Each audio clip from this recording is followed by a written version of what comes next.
Ration card இருக்க ஒவ்வொரு குடும்ப உறுப்பினரும் பயோமெட்ரிக் வைக்கணும்னு கட்டாயம் இருக்குது. இது நம்ம கட்டாயம் மட்டுமல்ல, இது ஒன்றிய அரசோட கட்டாயம் உண்டு. ஏதாவது ஃபிங்கர் பிரிண்ட் சரியா இல்லை சார்ங்கிறாங்க, அவங்களுக்கு கண் இமைகள் மூலமாக பண்ணுறோம். பல கடைகளில் அந்த இம்ப்ளிமெண்ட் பண்ணியிருக்கோம். நீ வருங்காலங்களில் கண் இமை மட்டும் இல்லாமல் நம்ம முகம் ஃபேஷியல் ரெகக்னேஷன் கூட வருங்கால திட்டமிட்டு இருக்கோம். இந்த சுமை தூக்கும் தொழிலாளர்கள் குடோனில் இருக்காங்க, டிபிஎஸ்சில் இருக்காங்க, நம்மளோட கேப்பில் இருக்காங்க, பிடிசி குடோன் தாலுக் குடோனில் இருக்காங்க. இது இங்கே இல்லை, மாவட்டம் ஃபுல்லாக இருக்காங்க. அவங்களெல்லாம் சில இடங்கள் இந்த மாவட்டம் ஸ்பெசிஃபிக்காக இங்கே வந்து கான்ட்ராக்டாக கொடுத்துருப்போம். சில மாவட்டங்கள் கான்ட்ராக்டாக இருக்கும். சில மாவட்டங்களில் அங்கே இருக்கிற இங்கே குடோன் இன்சார்ஜ் மூலமாக green card and pink card கொடுத்து அவங்களுக்கு ஊதியத்தை கொடுத்துருப்போம். சில இடங்களில் டன்னேஜ் ஏற்றுவது ஒரு கூலி இருக்கும், இறக்குவது ஒரு கூலி இருக்கும்.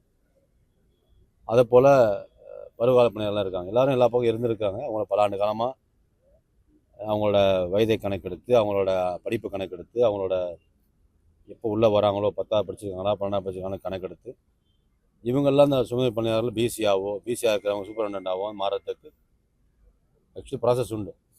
அது அந்தந்த இடங்களில் செக் பண்ணி அவங்களெல்லாம் குவாலிட்டியாக இருந்தாங்கன்னா அவங்க உடனே அடுத்த பணியிடங்களுக்கு ஃபில் பண்ணுறோம். இந்த சேலரி பேமெண்ட் பல காலமாக லிஸ்ட்டு கொடுத்துருக்காங்க. இதெல்லாம் ஒருங்கிணைந்து எங்கே கான்ட்ராக்ட் இருக்குது, எங்கே கான்ட்ராக்ட் இல்லாமல் டேரெக்டாக பணியாற்ற செக் பண்ணிவிட்டு வருங்காலங்களில் சம்பள குறைபாடு வந்து ஏற்றி கொடுக்கும். நம்ம கிருஷ்ணகிரி மாவட்டம் வந்து 3 மாநில எல்லையில் இங்கேருந்து வந்து அண்டை மாநில கர்நாடகாவுக்கும் ஆந்திராவுக்கும் ரேஷன் அரிசி கடத்தப்படுவதாக தொடர்ந்து புகார்கள் வந்துட்டே இருக்குது. அதே மாதிரி ரேஷன் பொருட்களை வந்து வீட்டில் பதுக்கி வச்சு விற்கிறதாவும் இது வந்திருக்காரு. நிறைய கருத்துக்கள் வந்து நிறைய பேர் சொல்லியிருக்காங்க. நம்மளோட சிவில் சப்ளைஸோட டிஎஸ்பி இருக்காரு இங்கே, அவர் மூலமாக நம்மளோட சிவில் சப்ளைஸ் டிபார்ட்மெண்ட்டில் விஜிலன்ஸ் டிபார்ட்மெண்ட் இருக்குது, அது மூலமாக மாவட்ட நிர்வாகம், அதாவது எஸ்பி லெவலில் ரேங்கிங் ஆஃபீஸர்ஸ் இருக்காங்க, அவங்க மூலமாக இந்த பல மாவட்டங்களில் பார்டர் கிராசிங் நிறையா இருக்குது. இந்த மாவட்டம் நிறைய சீசர்ஸ் இருக்குது. இப்போ கூட வரும்போது பார்த்தா நிறையா இருக்கிறதா 240க்கும் மேற்பட்ட வண்டிகள்லாம் சீசர் பல ஆண்டு காலமாக இருக்குது. இப்போ ரீசெண்டாக கூட 2-3 டன்னெலாம் அரிசி பதுக்கியிருக்காங்க. இந்த மக்களிடம் அவேர்னஸ் கொடுக்குறோம். எங்கே இந்த அரிசிகள் எங்கேருந்து வெளியே போகுதுங்கிறத மானிட்டர் பண்ணுறோம். இந்த மாவட்டத்தில் சில ஸ்பெசிஃபிக்காக 2-3 பேர் இந்த மாவட்டத்தில் ஸ்பெசிஃபிக்காக 2-3 பேர் இந்த கடத்தலில் ஈடுபடுறதா ரொம்ப நியூஸ் பேப்பர் மூலமாக வந்தது. அவங்களையும் மாவட்ட நிர்வாகம் மூலமாக பேசிவிட்டு காலையில் கூட எஸ்பி அவங்கள பேசினேன். எஸ்பி மேடமே பார்த்து டிஸ்கஸ் பண்ணேன்.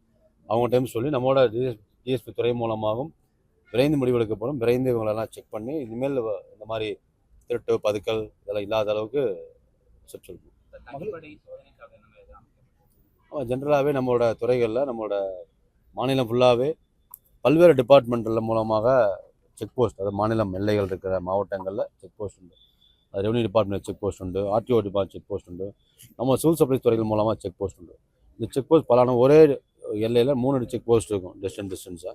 அதெல்லாம் ஒருங்கிணைந்து வருங்காலங்களில் இன்டெகிரேட்டடாக எல்லா துறைகளும் ஒருங்கிணைந்த பில்டிங்காக செக் போஸ்ட்டாக பண்ணுறதுக்கு முதலமைச்சர் சொல்லியிருக்காரு. அதுக்கு துறைகளையும் ஆலோசனை பண்ணியிருக்கோம். வருங்காலங்களில் இந்த பட்ஜெட் முடிஞ்ச உடனே வருங்காலங்களில் தனித்தனி செக் போஸ்ட் இல்லாமல் மாவட்ட நிர்வாகத்தையும் கலந்து ஆலோசனை செஞ்சுருக்கு. ஒரே ஒருங்கிணைந்த செக் போஸ்ட்டாக பண்ணுறதுக்கு ஆவணம் செஞ்சுக்கிட்டு இருக்கோம். வருங்காலங்களில் கண்டிப்பாக அமைக்கணும்.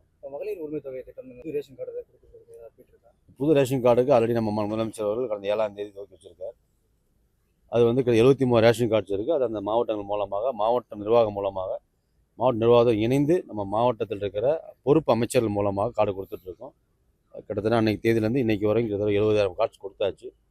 இனி வருங்காலங்கள் யாரெல்லாம் அப்ளிகேஷன் கொடுத்துருக்காங்களோ அவங்களுக்கு எல்லோரும் நம்ம மற்ற துறைகள் மாதிரி தபால்லையே போஸ்டல்லையே போகிற அளவுக்கு ஏற்பாடு பண்ணிகிட்டு இருக்கோம். மக்களோட கோரிக்கைகளை கேட்டிருக்கோம். வருங்காலங்களில் யாருக்கும் அப்ளை பண்ணால் ப்ராசஸ் முடிஞ்ச உடனே அவங்களுக்கு தபால்லையே அவங்க வீட்டுக்கு வச்சுருந்தோம்.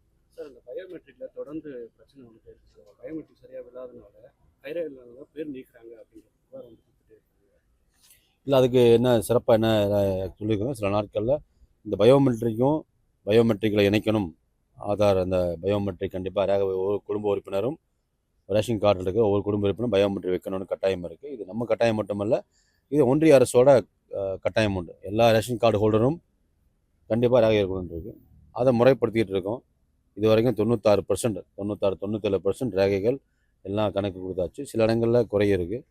சில பேர் ஊரில் இருந்திருப்பாங்க, வெளியூரில் இருப்பாங்க, சில பேருக்கு ரேகைகள் பதிவு இருந்திருக்காது. அதெல்லாம் கணக்கெடுத்து அப்டேட் பண்ணிகிட்டு இருக்கோம். ரேஷன் கடைகளில் பொருட்கள் வாங்கும்போது சில நேரங்களில் ஃபிங்கர் பிரிண்ட் சரியாக இல்லை சார்ங்கிறாங்க, அவங்களுக்கு கண் இமைகள் மூலமாக பண்ணுறோம். பல கடைகளில் அந்த இம்ப்ளிமெண்ட் பண்ணியிருக்கோம். நீ வருங்காலங்களில் கண் இமை மட்டும் இல்லாமல் நம்ம முகம் ஃபேஷியல் ரெகக்னேஷன் கூட வருங்கால திட்டமிட்டு இருக்கோம். அதையும் ஒரு பைலட் மாதிரி செக் பண்ணிவிட்டு வருங்காலங்கள் அதை முன்படுத்தி கொடுப்போம்.